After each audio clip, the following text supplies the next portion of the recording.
Today's episode is brought to you by Mazars. SoundCartel.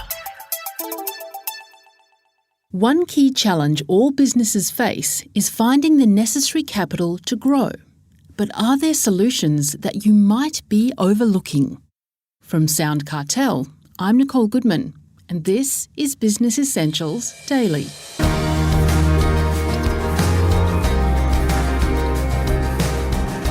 The barriers to borrowing money and a lack of resources to find alternative solutions can derail plans for bigger dreams. But there are some creative solutions which might surprise you. John Di Natale, Director of Equiwealth, uncovers some of the options available these days. First, he explains to Chris Ashmore 3 main reasons why businesses have trouble finding the necessary capital. One is that most small businesses or emerging businesses don't have the security required by the lending institutions. Most of them don't have a really good plan, so they can't really articulate exactly what their business does and what it needs and what it plans to do with the capital once it gets that money. And I think the other big factor is time. Small business owners are busy, and the process of actually applying for capital and putting all the steps in place can be quite time-consuming. And I think that's the other big deterrent for small business owners. Well, it's true for all kinds of business, all sizes of business, but it's particularly true for small businesses that don't have the resources for this. I think that's exactly right. So small businesses, we know the value of small business in the economy. They employ 7 million Australians, or around 70% of the employment is taken up by small business. They're certainly in amongst the most innovative businesses in our economy. So small business is busy, and they really don't have the time or the focus to do this. And I think when you're starting out, obviously, if you're in the early stages of business, you are pretty much scrambling a lot of the time. You're looking to engage your market, you're looking to sell, you're looking to grow your brand, and having the time to focus on finance and capital and cash flow, albeit a very important thing to be focusing on in your business, I think it often gets left behind. And so if a business can put those plans in place and have a very clear strategy for how they will bring their capital into the business, what they'll then do with that capital, how it'll be applied and how they'll generate a return for that capital, that's a really important process for them to get through.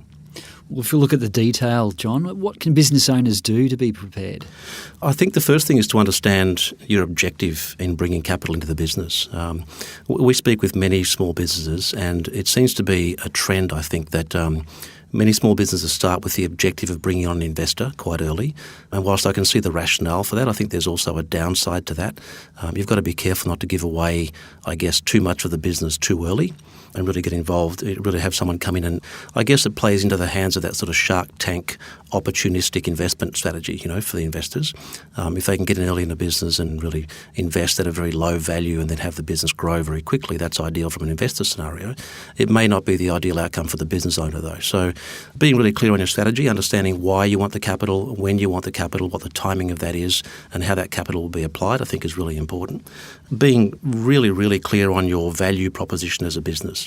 Okay, so understanding what it is that you're offering as a business and really being clear on what you bring to the table for the investors and for your market. I think that's really important as well.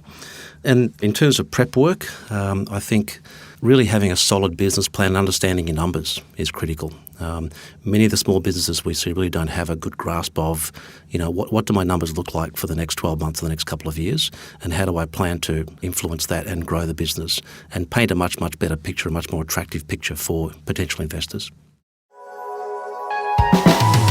Mazars is an international audit, tax and advisory firm committed to helping clients confidently build and grow their businesses. To find out how Mazars can support your business, visit mazars.com.au. That's mazars.com.au.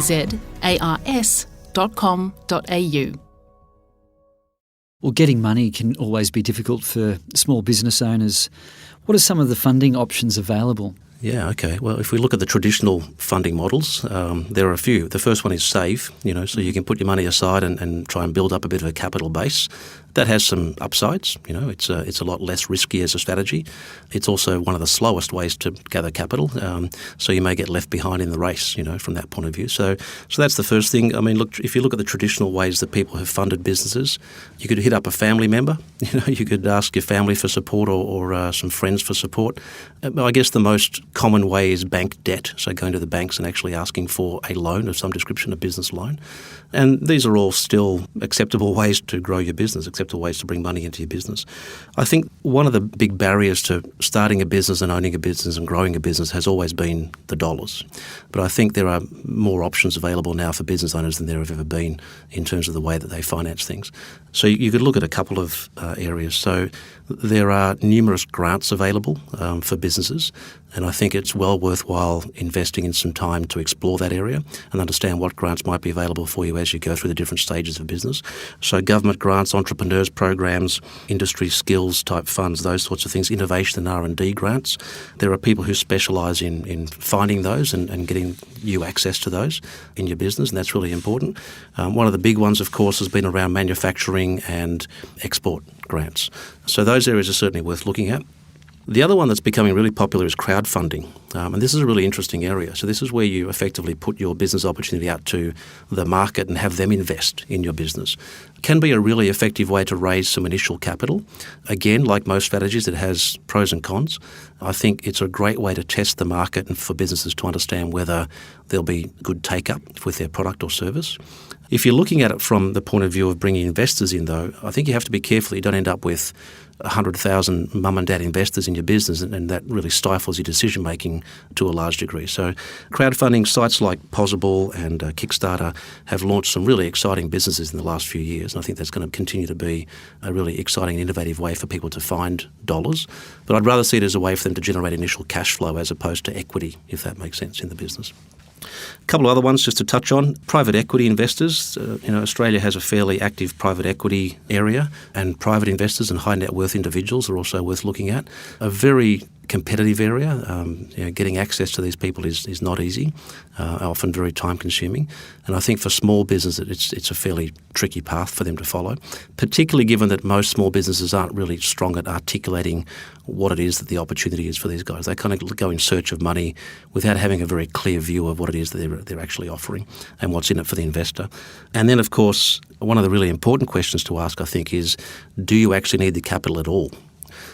So oftentimes people say, well, look, we need to go and raise finance, and you need to ask yourself why that's the case. We know that if you can generate good cash flow and profitability, there are many businesses who have basically bootstrapped their way to success. And I think the timing is really important. So if you're bringing someone in early, you're going to give away a significant chunk of the business for probably not a lot of cash at that point. And if you can hang on for a couple of years and build real asset value in your business and have a much more valuable proposition, be much more organised in terms of your finance options, I think you'll do a better deal, perhaps down the track a little bit. So I think the important question to ask is, do we need the capital right now? Why do we need it? What's our strategy? And what's the outcome we're trying to achieve? That was Equiwealth Director John Di Natale.